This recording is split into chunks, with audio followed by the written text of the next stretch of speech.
Bueno, hermanos y hermanas, estoy contento de estar aquí después de casi estos 6 años de ausencia física, pero los hemos tenido en nuestras mentes, corazones y en nuestras oraciones. Yo sé que todos ustedes, todos aquí, ninguno sin excepción, yo estoy seguro que saben de Elvis Presley, al menos han oído de él. Y digo esto porque ahí esos 6 años ahí en Canadá nos hemos dado cuenta de que cuando llega el día en que se celebra, entre comillas, la muerte de Elvis Presley, que ya no recuerdo cuándo es, ahí en Canadá y particularmente en Estados Unidos aparecen toda una serie de personajes los cuales empiezan a disfrazarse como Elvis Presley. Las mismas ropas, de esas blancas con lentejuelas, el mismo tipo de tupé, las mismas gafas de aquellos años que vuelven a estar de moda hoy en día y se van paseando por todos sitios cantando o intentando cantar de la misma manera que Elvis Presley.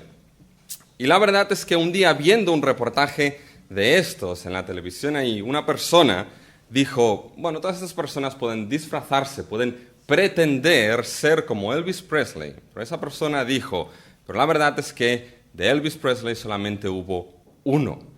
Fue singular, único, y no hay otro como él, o no hubo otro como él.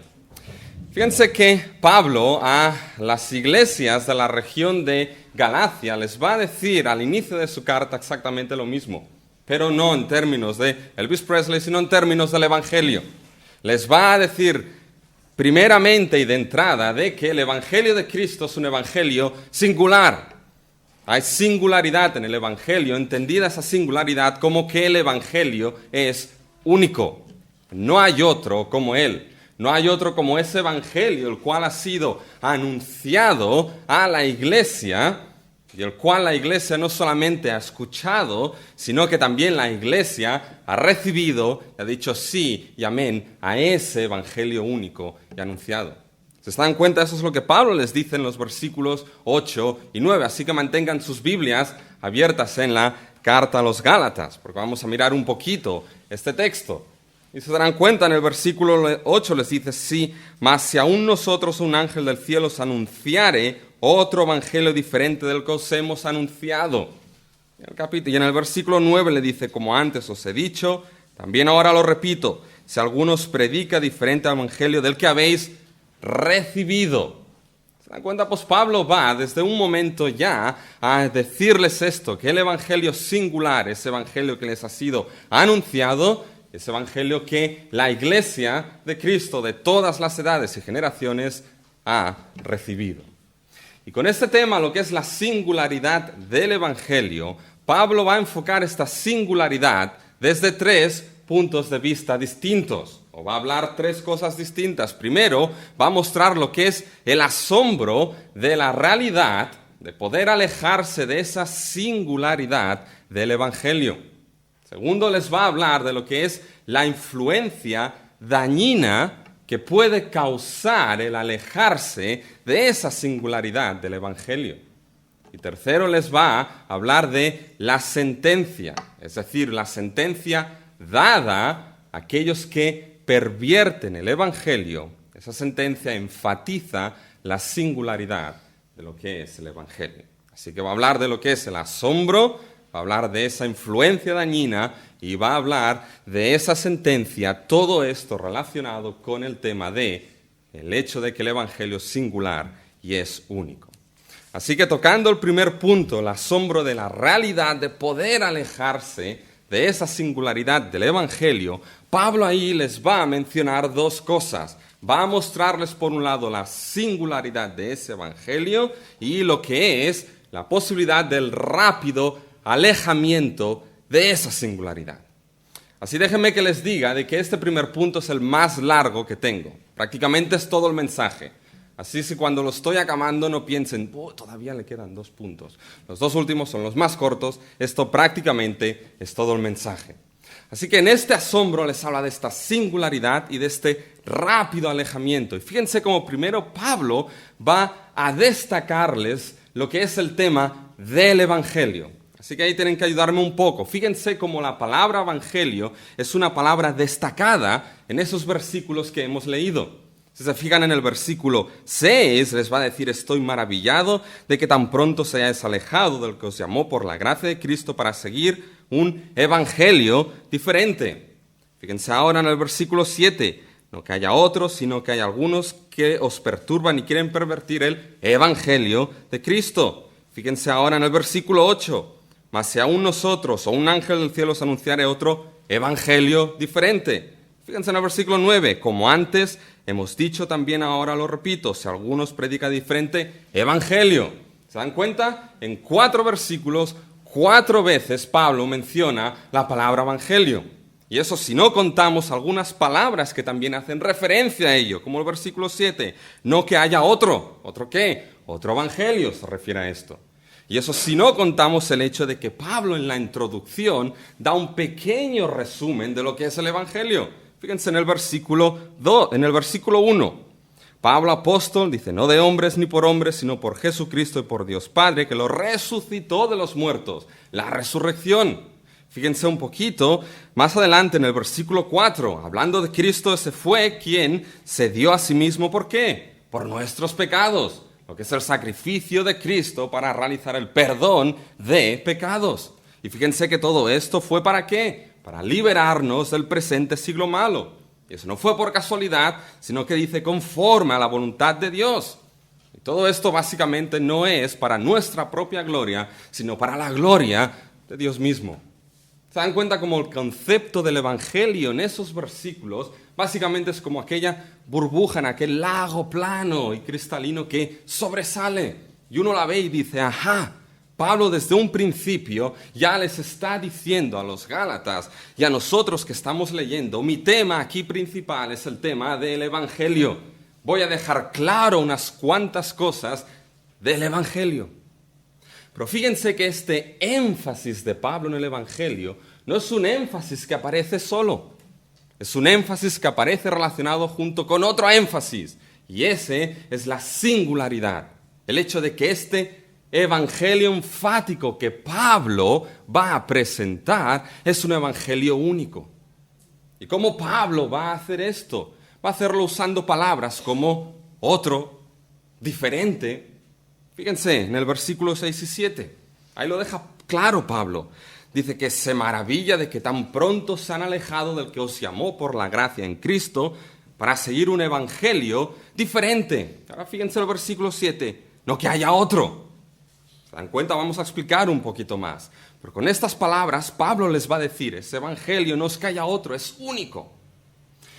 Y Pablo básicamente está haciendo todo esto. Les muestra ya primeramente al inicio de su carta que el evangelio es singular, que el evangelio es único, que no hay otro como ese evangelio que han anunciado y que los Gálatas recibieron.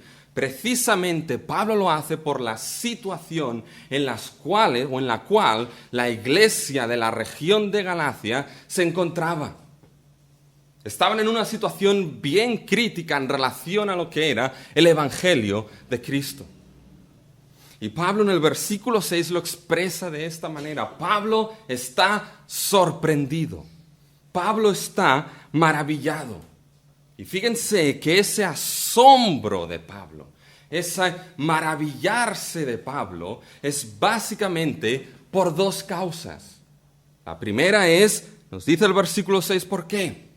La primera es porque los Gálatas se han ido a un evangelio distinto, diferente.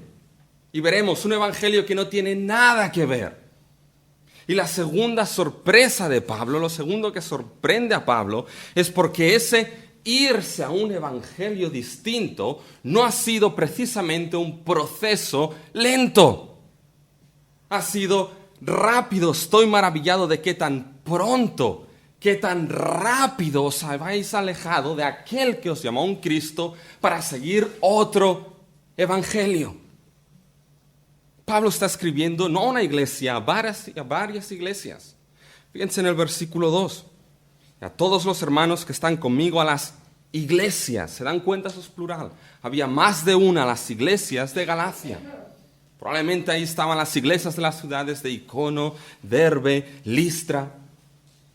Eran más de una congregación, la cual estaba prontamente, rápidamente, alejándose, yendo a un evangelio distinto. Posiblemente no les tomó 120 años. No les tomó tampoco una generación. ¿Qué puede ser una generación? ¿80 años más o menos? ¿90 y tantos? Básicamente, la fecha de los Gálatas es discutida, pero posiblemente no fue más de 20 años. Fue bastante rápido. En 20 años, esas iglesias estaban perdiendo el evangelio. Fíjense que cuando Pablo escribe esto, no es que estas iglesias ya estén totalmente fuera. No era que las iglesias de la Galacia habían olvidado el evangelio. Y digo esto porque el versículo 6 parece eso. Estoy maravillado de que tan pronto os hayáis alejado. Ya estáis fuera, finito, caput, ya no hay vuelta atrás para vosotros. No es eso exactamente lo que está diciendo. Lo que está diciendo el versículo 6 es que estoy maravillado de que tan pronto estáis siendo alejados de lo que os llamó en Cristo. Estáis siendo alejados a otro evangelio distinto. Es la imagen de aquel que está caminando por un camino estrecho y tiene un precipicio a su lado. Y a cada paso que va dando se acerca más a lo que es el filo del camino y se acerca más a lo que es el precipicio. Y a cada paso que da se acerca más y más. Pero hay alguien que voluntariamente lo empuja a que vaya más rápido y se acerque más a este filo hasta que el pie resbala y entonces ya no hay vuelta atrás. Esa es la situación en la cual los Gálatas se estaban encontrando. Por un lado, voluntariamente estaban aceptando algo distinto de lo que había sido anunciado a ellos y habían recibido. Pero vamos a ver que por otro lado había una influencia, los cuales estaba empujando a los Gálatas a ello. Y frente a esta situación, lo que hace Pablo es escribir esta carta, con la intención de mostrarles la crítica situación y con la intención de volver a esas iglesias que están en el corazón de Pablo, porque fueron formadas por el ministerio de Pablo. Volverlas a lo que es esa verdad central y crucial para la iglesia de los Gálatas y para la iglesia de cualquier tiempo, la iglesia de Cristo, esta verdad central de que el evangelio es único. Y fíjense cómo Pablo en ese maravillarse les va a decir claramente la situación tan crítica y peligrosa en la que se encuentran. Y ahí necesito que tomen bien atención a lo que son los versículos 6 y 7. Porque ahí vamos a hacer un pequeño juego de palabras. Fíjense, Pablo va a utilizar dos palabras distintas para referirse a la palabra otro. Y déjenme que se los explique aquí. Va a usar dos palabras distintas para referirse a lo que es la palabra otro. Fíjense en el versículo 6.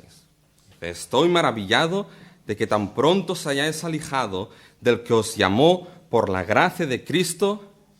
Y aquí nos dice, para seguir un evangelio diferente. Ahora bien, en mal castellano, como el mío, porque después de 6 años ahí hablando inglés, ténganme paciencia, porque van a surgir algunas palabras que quizá no tienen ningún sentido aquí. Me las voy a inventar. Porque mi mente funciona en el inglés con esto y intento aquí traducir cosas hasta que abrace totalmente la lengua castellana, catalana o lo que me echen en ese sentido. Fíjense que por un lado, en un castellano malo, lo que está diciendo Pablo en el versículo 6, es decir, que está maravillado que tan pronto se han alejado del que os llamó por la gracia de Cristo para seguir otro evangelio de una clase distinta.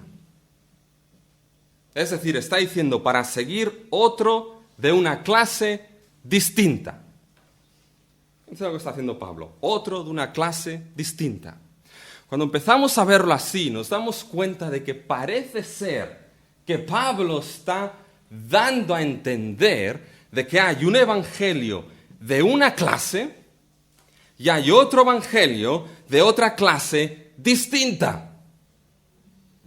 Bien, si decimos esto hoy en día, si decimos esto en una sociedad la cual se llama posmoderna, en la cual no existe ningún tipo de verdad absoluta, yo tengo mi propia verdad y va bien. Cada uno de ustedes puede tener su propia verdad y va bien. Solamente yo me guardo la mía para mí en una esfera privada, ustedes se guardan la suya para ustedes en una esfera privada. No me pongas tu verdad a mí, ya, suficiente, pero no hay verdad absoluta.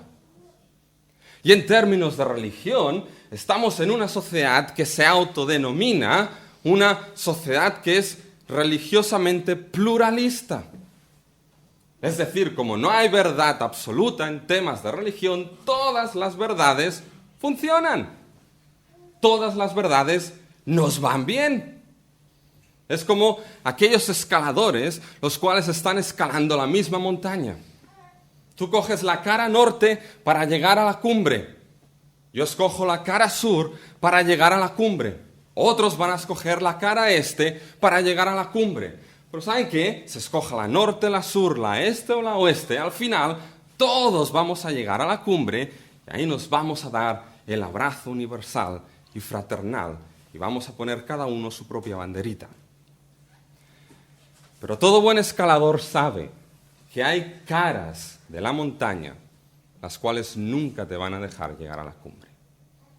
Al contrario, hay aquellas caras de la montaña las cuales van a hacer que perezcas en tus propios esfuerzos intentando llegar a la cumbre. Y Pablo, como buen escalador del Evangelio, Pablo, como buen ministro del Evangelio, les va a decir a los Gálatas de que seguir ese Evangelio de otra clase distinta. De Gálatas, esto va a hacer que perezcáis en vuestros propios esfuerzos. Y más adelante Pablo les va a hacer en el capítulo 3 una pregunta que les va a decir, ¿tantas cosas habéis padecido en vano? Si es que realmente fue en vano, les dice Pablo. Pablo básicamente les va a decir que están siguiendo otro evangelio distinto. Ahora bien, aquí uno podría preguntar, ok, Pablo, pero ¿sabes qué? No deja de ser evangelio. Tú mismo lo estás diciendo. Estamos siendo alejados a otro evangelio de otra clase, pero ¿sabes qué? No deja de ser evangelio. Tú mismo le estás llamando otro evangelio de una clase distinta, pero no deja de ser evangelio. ¿Es eso cierto? Ahora, fíjense en el versículo 7. No pierdan el versículo 7, porque ahora aquí viene la otra palabra para referirse a otro. Pablo les va a decir en el versículo 7, de otra clase distinta, y ahora otra vez en un castellano así un tanto extraño, versículo 7, no es otro de la misma clase. Y ahora puedo ver sus caras de decir, ¿qué está diciendo Rubén y qué está diciendo Pablo? Pues déjeme que se lo explique. De otra clase distinta, no es otro de la misma clase. Y la pregunta es, ¿qué misma clase, Pablo? Fíjense si ustedes van leyendo, ¿qué misma clase? ¿Qué les ha dicho en los versículos 8 y 9? No es otro de la misma clase de ese que nosotros, dice Pablo, yo y mis colaboradores en el ministerio, evangelio que nosotros, los apóstoles y colaboradores gálatas, os han anunciado y predicado. No hay otro de esa misma clase que vosotros escuchasteis de nosotros, los apóstoles, los depositarios de esa revelación de Dios, y vosotros habéis recibido. No hay otro de la misma clase de ese que Pablo les dirá en el versículo 11, que no lo recibí ni de hombre ni por hombre, sino por la revelación de Cristo. Ese que es la revelación misma de Dios a sus apóstoles. No hay otro como este, Gálatas. Y que por inspiración divina ha quedado registrado para la iglesia de todos los tiempos e edades aquí en la Escritura. Y que la iglesia ha escuchado y que la iglesia ha recibido. No hay otro como este. ¿Y saben qué? Puede venir cualquier otro. Puede sonar cualquier otro evangelio, pero si es distinto a lo que Dios dio a sus santos profetas y apóstoles, como nos dice Efesios, y que por inspiración ha quedado para su iglesia en esta palabra, si viene cualquier otra cosa distinta a lo que ha sido anunciado y recibido, llámenle como quieran, pero no es evangelio en absoluto. ¿Por qué? Y ahora entienden el versículo 7. ¿Por qué? Porque no hay otro de esta misma clase. Es único. Y quizá la pregunta que está pululando en sus mentes es decir, ok, Rubén, entonces articula cuál es ese evangelio. Pablo, articúlanos cuál es ese evangelio, el cual es único, para que no lleguemos a la situación de los Gálatas. Bien, tendría que predicarles toda la carta a los Gálatas, y creo que no quieren esto hoy en día, ahora mismo. O toda la Biblia, creo que tampoco van a querer esto ahora mismo, en unos 15, 20 minutos que me quedan. Pero lo que sí puedo hacer es darles un pequeño bosquejo de la carta a los Gálatas, porque cuando me toque estar aquí, estaremos trabajando en esta carta. Así que les voy a dar un bosquejo para que vean lo que hay ahí. Y cómo esos dos evangelios, el de Pablo y lo que otros estaban diciendo, se encuentran en esta carta. Fíjense, ese evangelio básicamente que Pablo les dice que no hay otro, que es único. Es ese evangelio que básicamente al inicio Pablo, ya en la introducción, les ha dicho que lo que es central, básicamente es el sacrificio de Cristo para perdón de pecados. Esto y nada más perdona los pecados del pecador. Que esto según la voluntad de Dios y para su gloria. Es ese evangelio que hoy estamos viendo que Pablo les dice es único. Que más adelante, si van a ver a partir del versículo 11 y todo el capítulo 2, Pablo va a mencionar cosas de su propia vida. Va a mencionar detalles autobiográficos. Y no es porque quiera escribir sus memorias. Hoy en día se escriben muchas biografías y no se sabe bien para qué. Pero Pablo cuando menciona cosas de su vida es para explicar algo. Y ese evangelio que es singular nos va a explicar con detalles de su vida que ese evangelio es singular porque es divino. Viene de Dios mismo, es mensaje profético, como los profetas del Antiguo Testamento. Mensaje profético dado a Pablo para ser transmitido a los gentiles y que no depende de ningún hombre, ni de los apóstoles en Jerusalén, ni en ningún otro sitio. Y después les va a explicar de que ese evangelio tiene una verdad absoluta. El evangelio es verdad absoluta, guste o no guste. Yo estoy seguro que van a recordar dos detalles. Uno con Tito, básicamente, que Pablo dice, no lo circuncidé, ¿para qué? Para que permaneciera la verdad del evangelio con vosotros. ¿Y se acuerdan el lío que tuvo Pablo con Pedro? ¿Qué pasó allí? Pablo básicamente se enfadó con Pedro, porque se separó de los gentiles y se fue con los judíos.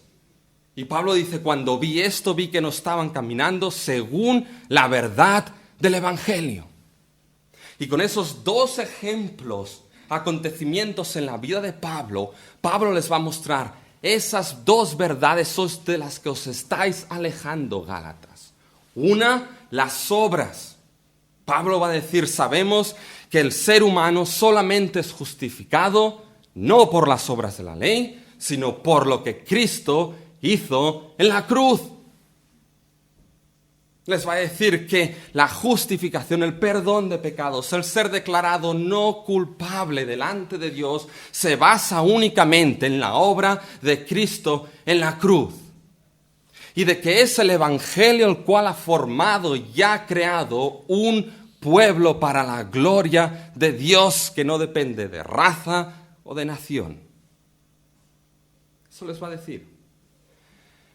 Y para que les quede claro, Pablo en el capítulo 3 les va a dar una lección de teología pura y dura, de las buenas, de esas que estando 6 años ahí sentados decíamos, esto es lo que me gusta, dame eso.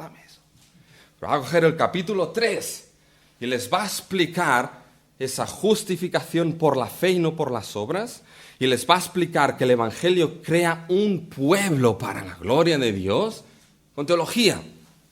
En el capítulo 3 y parte del 4 les va a situar el Evangelio dentro de la historia de la salvación. Esa historia que corre de Génesis a Apocalipsis, ¿ya? Ahora estamos en la escuela dominical en Samuel. Pues va a situarlo ahí y va a ir hasta Abraham. Y va a decir, son justificados como Abraham fue justificado por la fe. Y les va a decir que es por ese, y les va a decir que la ley juega otro papel dentro de la historia de la salvación. Y les va a decir que ser pueblo de Dios es gracias a ese evangelio, es por nuestra fe en Cristo, en nuestra unión con aquel que es por excelencia el Hijo de Dios. Y por tanto tenemos la potestad de ser hechos hijos de Dios. Y recibir el ¿qué? Algo precioso.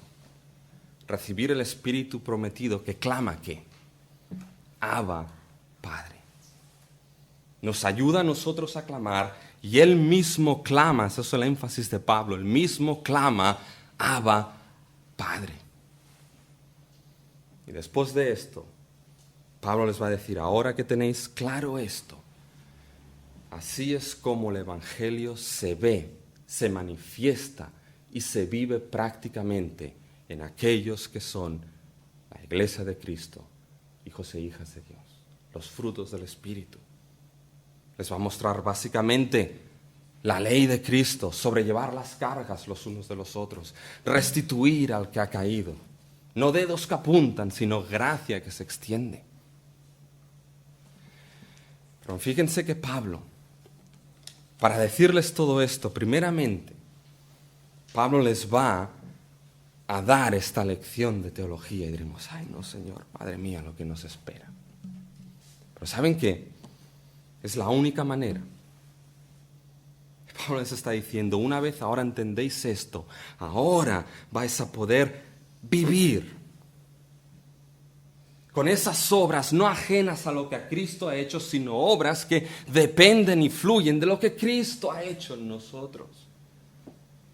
Poder vivir con esa gracia dada, esa libertad que nos ha sido dada en Cristo. El poder clamar que somos hijos e hijas de Dios, el poder clamar como pueblo que estamos ahora justificados delante de Él por la sangre de Cristo. Y poder vivir manifestando ese evangelio por esa gracia y ese espíritu que está en nosotros, amándonos los unos a los otros, restituyéndonos los unos a los otros, llevando las cargas los unos de los otros. Básicamente como Calvino dijo, ¿no saben lo extraño que me suena decir Juan Calvino?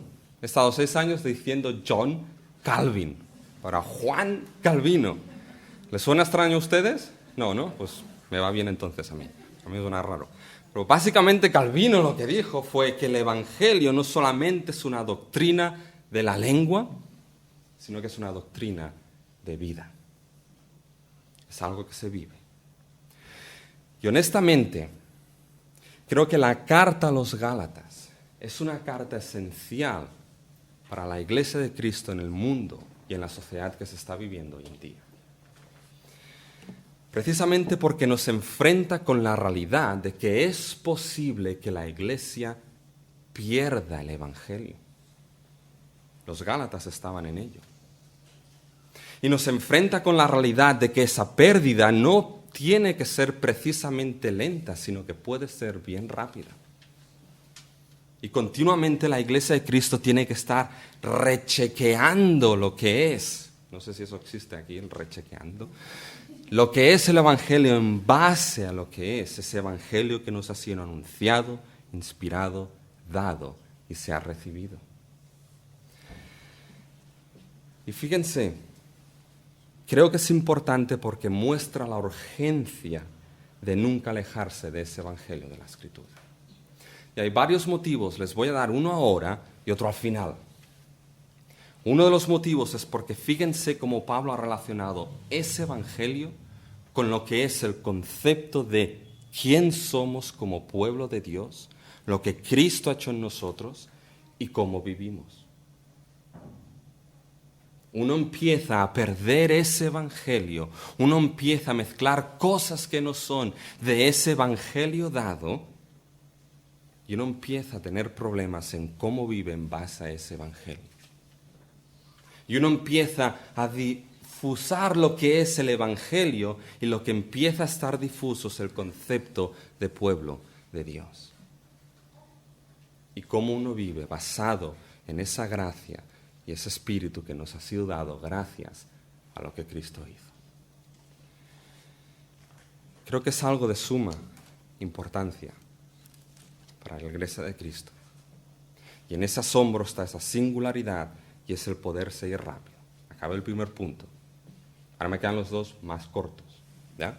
Porque el segundo básicamente no es solamente el asombro, sino la influencia dañina que puede causar ese alejamiento.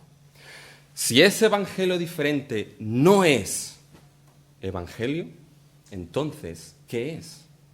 ¿Qué es lo que sucede? Y fíjense cómo Pablo lo explica bien en el versículo 7, básicamente. Ese otro evangelio que no es evangelio en absoluto, lo que está sucediendo, y fíjense la mitad del versículo 7. Si no, ese si no nos dice, eso es lo que sucede, eso es lo que realmente es, sino que hay algunos que os perturban y quieren pervertir el evangelio de Cristo. Es decir, es una influencia que pervierte ese evangelio apostólico, ese evangelio escritural. Y esas personas, básicamente, vamos a verlas un poquito, esas personas querían dos cosas. Por un lado, perturbar a los gálatas. Y eso de perturbar a los gálatas no solamente era crear una confusión mental, sino básicamente también sacudir lo que era la mente de sus convicciones mediante el sembrado de la duda. Bueno, eso es tan viejo como Génesis 3. Ya nos lo encontramos ahí en el jardín del Edén con Satanás creando duda. Creo que fue uno de los primeros posmodernos de la historia. Pero básicamente es no solamente con esa confusión mental, sino moviendo convicciones mediante el crear duda. Eso por un lado, y quieren pervertir ese evangelio. Fíjense que el hecho de pervertir es cuando algo básicamente que está sano y poco a poco eso se va deformando, añadiendo cosas. Siempre queda algo quizá de verdad ahí, pero añadiendo todo esto al final deja de ser verdad. Se convierte en herejía básicamente.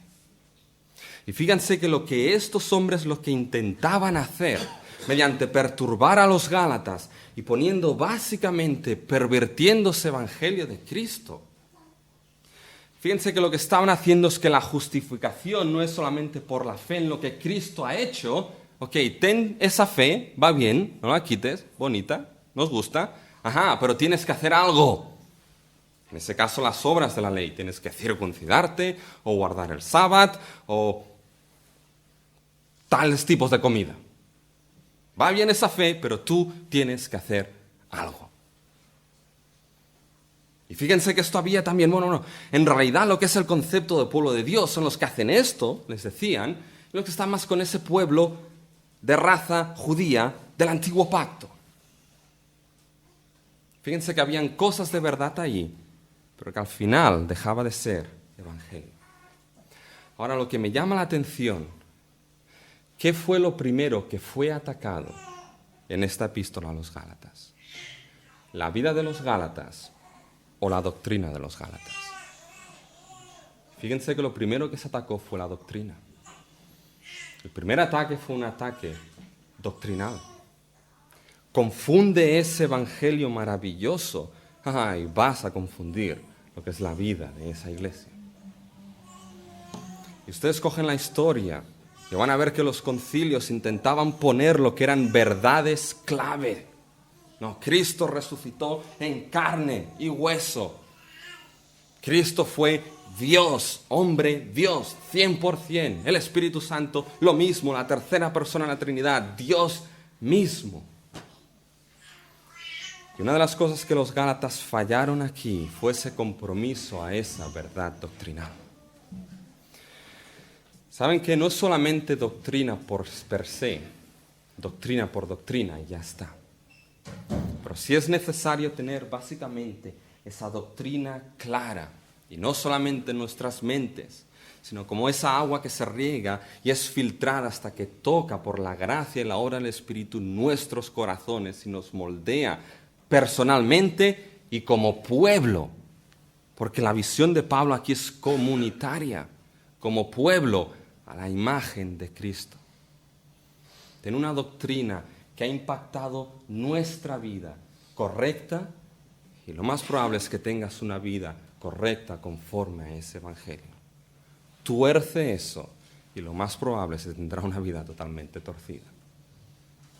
El autor de Proverbios es claro en esto. Aquí pensé que creo que es una responsabilidad de la iglesia estar siempre y tener presente ese glorioso evangelio que nos ha sido dado.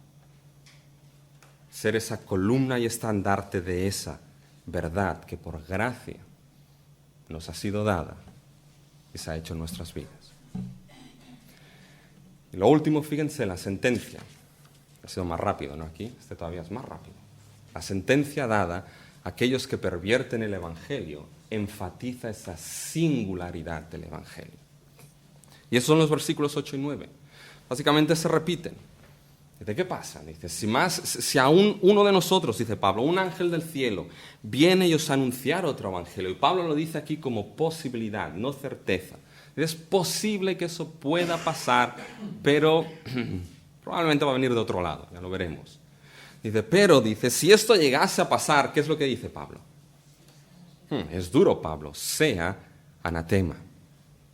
Fíjense el versículo 9. Como antes hemos dicho. Dice Pablo, ¿cuándo has dicho esto antes? Solamente tengo 8 versículos por delante. Has dicho mucho más. Démonos el versículo 8. Os lo he dicho, nada, hace ya un momentito. Pero como os he dicho, os lo vuelvo a decir. Si alguno os predica, y aquí Pablo no habla de posibilidad. Pablo dice, esto se está sucediendo, Gálatas. ¿Qué dice después? Si esto sucede, sea anatema. Y Pablo está siendo duro aquí, porque esa palabra anatema, fíjense que una de las cosas que significa, es básicamente es algo ser dedicado a Dios o ser dedicado para la ira y destrucción divina. Esa palabra anatema es la palabra que se usa en el Antiguo Testamento griego, eso que se llama la Septuaginta, se lía la lengua uno, Septuaginta, Ese Antiguo Testamento en griego es la palabra que se usa para traducir, la palabra que se usó para la destrucción de Jericó, que sea totalmente destruida, arrasada, esa ira divina. Pues Pablo está diciendo que esas personas que eso sucede, esté básicamente, sea anatema, dedicado a esa destrucción por ira divina. Eso es duro. Nadie quiere estar ahí, pero eso es duro. Fíjense que, ¿acuerdan que les he dicho que les voy a dejar un motivo para el final? Porque eso básicamente Pablo está haciéndose énfasis. Y creo que es así porque fíjense, el pervertir, el desviar lo que es el Evangelio de Cristo. Y por ende, lo que es la iglesia de Cristo. Fíjense que lo que hace es robar la gloria a aquel que lo ha dado todo por su iglesia. Es robar la gloria a Cristo que vino, se dio por su pueblo, vertió su sangre para perdón de pecados, que por esa obra somos justificados, podemos clamar Abba Padre. Pablo dice, si esto que os están diciendo, si algo tenéis que añadir a todo esto, por obras, por lo que sea, Pablo les va a decir, entonces Cristo murió en vano. De nada sirve. Y aquello que Cristo mismo, la hora ha llegado, Padre, glorifícame a mí para que tú seas glorificado. Pervertir y dañar todo esto es robar aquello que trae gloria a nuestro Dios Trino. Creo que la carta a los Gálatas es una carta de tremenda urgencia para la iglesia del siglo XXI. Y pueda Dios ayudar a su iglesia en todas partes del mundo, para ayudarnos a nosotros aquí a poder hacer lo que Pablo le dijo a Timoteo, tú guarda el depósito que te ha sido dado por el poder del Espíritu Santo que mora en ti, Pablo. El Señor les bendiga.